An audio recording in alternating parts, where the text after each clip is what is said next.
ليلة لا تنسى بسؤال محير.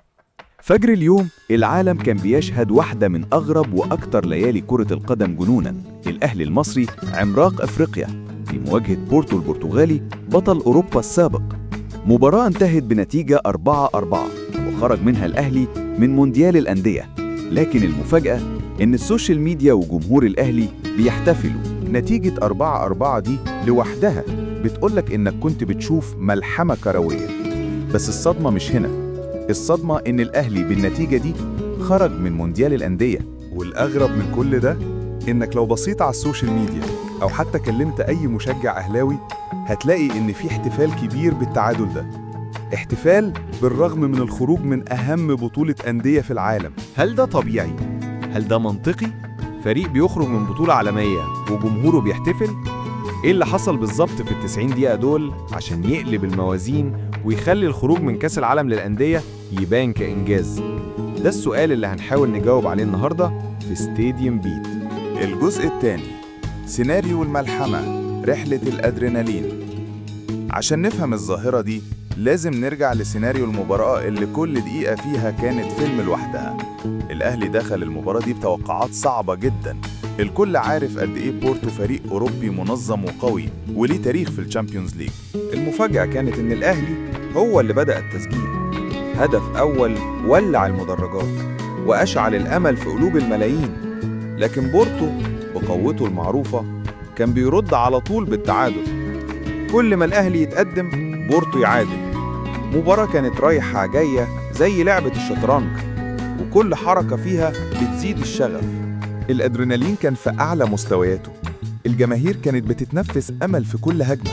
الأهداف كانت بتيجي ورا بعض بشكل خرافي، وكأن الفريقين قرروا يهدوا العالم واحدة من أمتع مباريات كأس العالم للأندية وأكثرها إثارة على الإطلاق. والقمة كانت قبل نهاية المباراة بدقيقتين بس. في الدقيقة 88 الأهلي بيتقدم للمرة الرابعة. النتيجة 4-3 للأهلي. خلاص الأمل كان في السماء، والفوز كان على بعد ثواني من تحقيق أعظم مفاجأة في البطولة. لكن القدر كان ليه كلمة تانية. في الدقيقة 88 وبسرعة جنونية بورتو بتعادل 4-4. الصفارة بتيجي والنتيجة دي بتعلن خروج الأهلي من البطولة. لكن المفاجأة الحقيقية إن رد فعل الجمهور الأهلاوي كان احتفال كبير. ليه كل الفرحة دي بالخروج؟ ده اللي هنحلله. الجزء الثالث، تحليل الظاهرة ما وراء النتيجة. أول سبب رئيسي للفرحة الغريبة دي هو الفخر بالأداء والروح القتالية الأسطورية.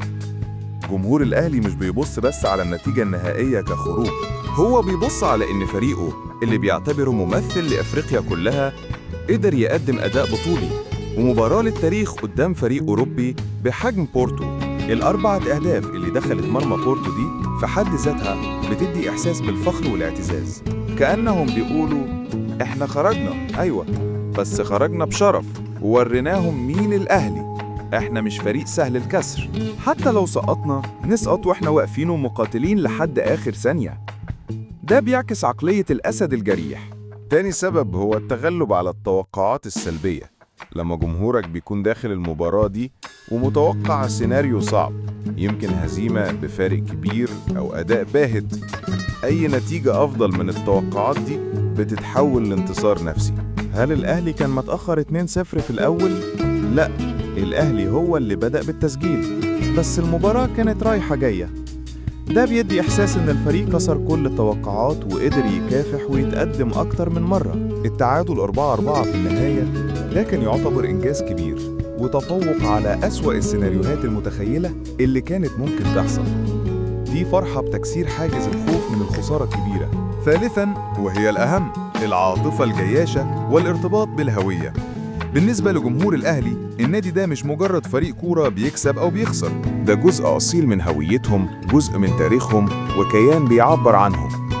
الولاء المطلق ده بيخليهم يبصوا لأي لحظة مجد أو أداء مشرف كاحتفال بكيان النادي نفسه، حتى لو النتيجة النهائية للبطولة محبطة. الإحساس بالانتماء والفخر ده بيطغى على مرارة الخروج من البطولة، لأن انتصار الروح والأداء بيكون أهم من انتصار الأرقام.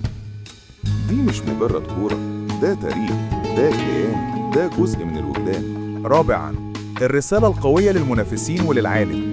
الأداء البطولي ده والتعادل ده بيرسل رسالة واضحة جدا إن الأهلي فريق عنيد جدا. حتى لو قدرتش تكسبهم فصعب جدا إنك تخرج منهم بنتيجة مريحة.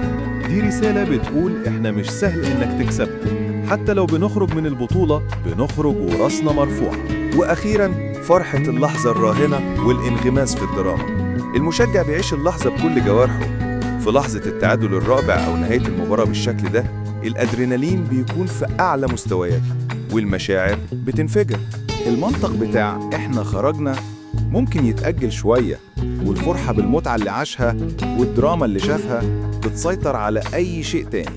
ودي مش حاجة غلط، بالعكس دي طبيعة الشغف الكروي اللي بيخلي اللعبة دي مختلفة عن أي لعبة تانية. هي مش أرقام بس، هي روح ومشاعر. الجزء الرابع، الخلاصة والدرس المستفاد. مباراة الأهلي وبورتو وخصوصاً رد فعل الجماهير عليها كانت درس عظيم لينا كلنا، مش بس في الكورة لكن في فهم المشاعر البشرية المعقدة.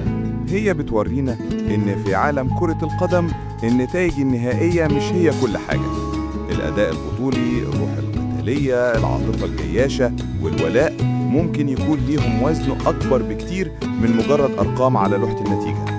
كرة القدم خصوصاً في بلاد زي مصر مش مجرد لعبة، هي جزء من ثقافة، جزء من تاريخ، وجزء من حياة الملايين. هي اللي بتجمع الناس وبتصنع لحظات فرح وحزن وتحدي مضاد.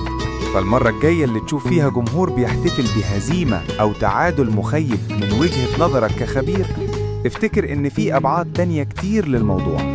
في شغف بيعدي كل الحدود، في هوية لا يمكن المساس بيها، وفي فخر بالكيان بيتجاوز أي حسابات.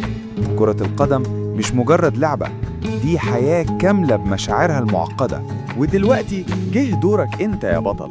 هل كنت من اللي احتفلوا بالنتيجة دي فعلا؟ وإيه كان إحساسك بالظبط بعد المباراة سواء كنت أهلاوي أو لأ؟ وهل فعلا شايف إن الخروج ده كان بشرف وبيستاهل الفرحة؟ سيب رأيك الصريح في التعليقات تحت الفيديو، لأن رأيك بيفرق معانا جدا في ستاديوم بيت، وبنحب نسمع كل وجهات النظر المختلفة. ولو الفيديو ده فتح لك زاوية جديدة لفهم جنون كرة القدم، ما تنساش تعمل لايك، والأهم اشترك في قناة ستاديوم بيت عشان تكمل رحلتك معانا وتكتشف أسرار وتكتيكات وشغف عالم الساحرة المستديرة.